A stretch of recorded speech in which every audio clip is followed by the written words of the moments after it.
This is a guest essay written by Rabbi Mishael Zion, a faculty member of the Mandel Leadership Institute.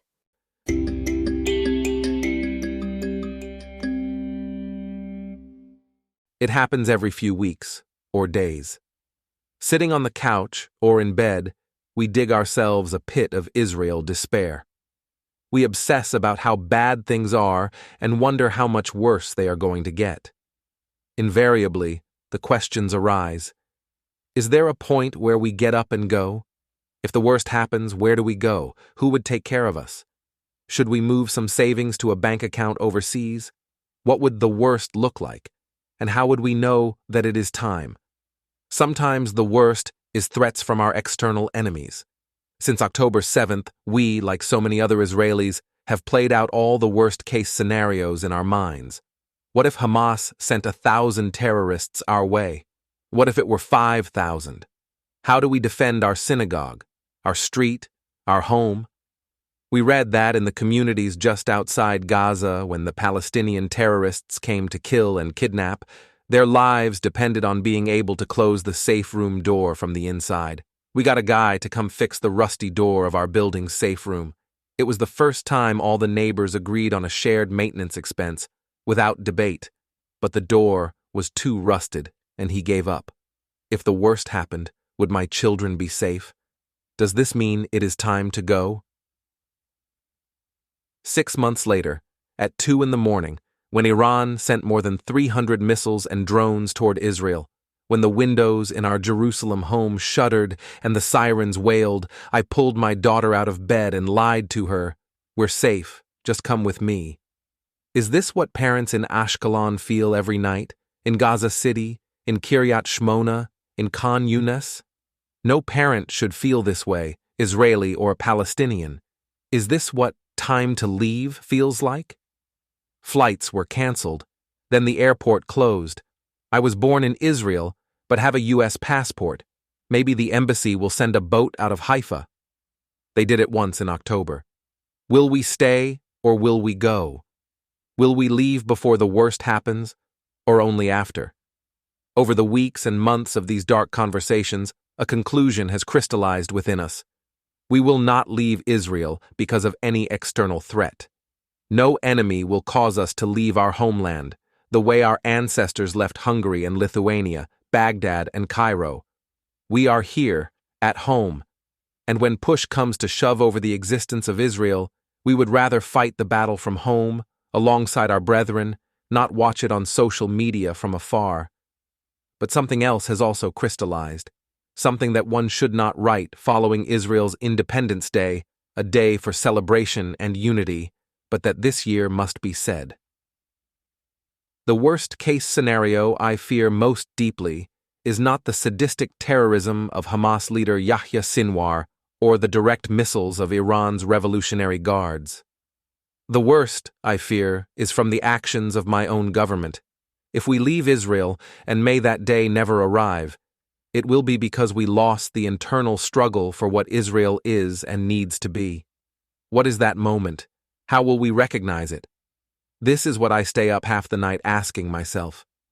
For some, that moment arrived long ago in 1967, or 1982, or 2006, or 2022, but not for me.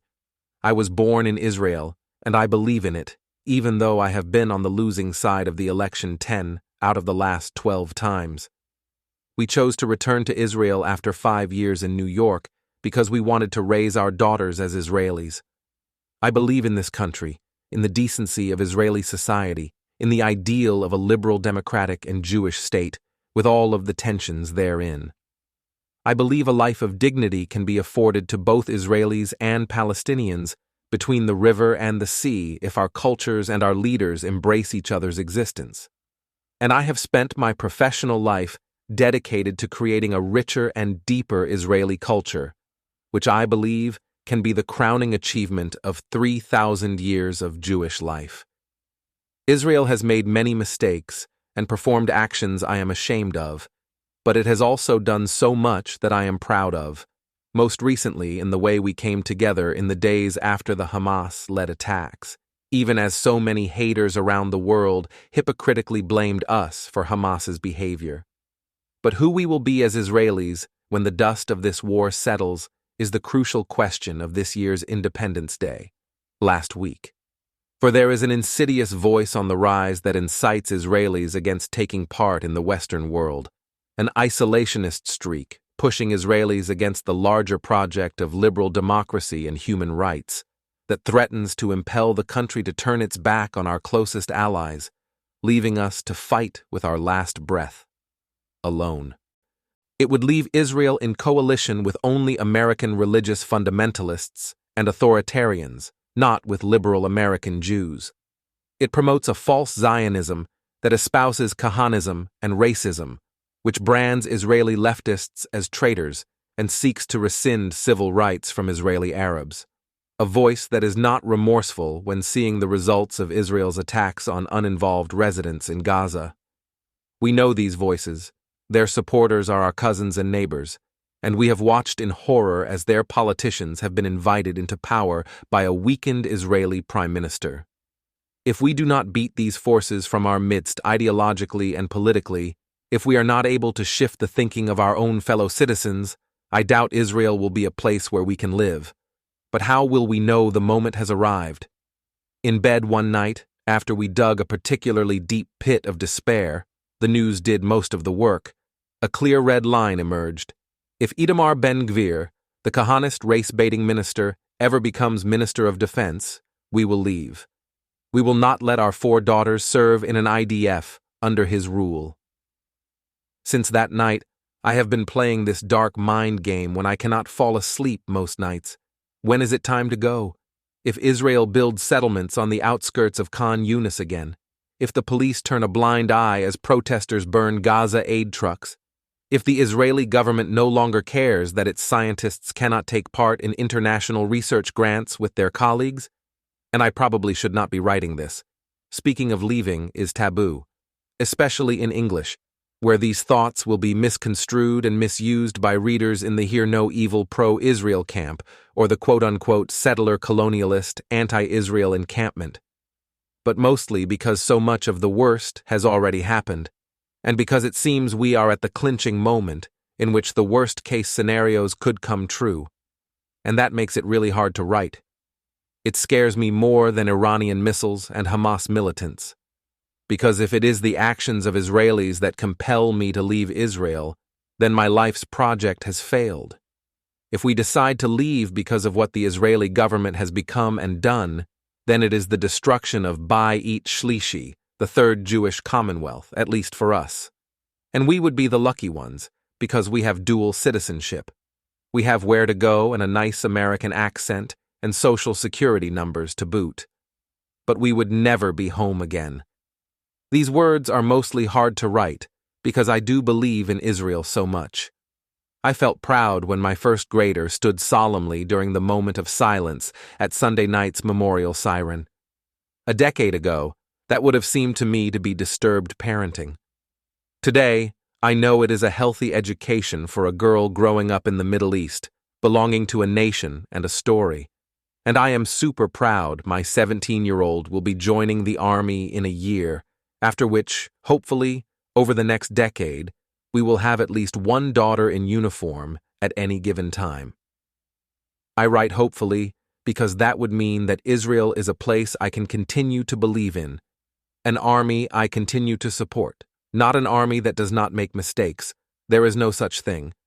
It would be a country that is led by a responsible and moral military and political leadership that seeks to be part of the larger, freedom-seeking world.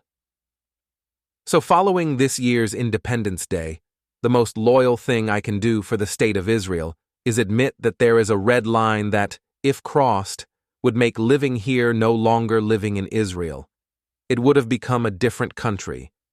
And I intend to dedicate my powers in the coming year to making sure we go in the opposite direction, to convincing my cousins and neighbors not to go down the dark isolationist path, to fighting culturally and politically for an Israel that believes in freedom and collaboration as a path to peace, to convincing others, despite all the violence and the hatred, that dignity for Palestinians will lead to dignity for Israelis. Last week, I led my community in prayer, singing Hallel for the miracle that is the state of Israel. When the shofar blasted at the end of it, I was transplanted back to the shofar of Yom Kippur, a moment before this war broke out. I heard the sound as a call for teshuvah, Hebrew for repentance, and a sound of tikvah, Hebrew for hope. To myself, to my community, to our country, to fight harder against our enemies from without, and harder for our country from within, so that in the dark moments to come, when I fear we might have to leave, I will double down on what needs to be done in order to stay.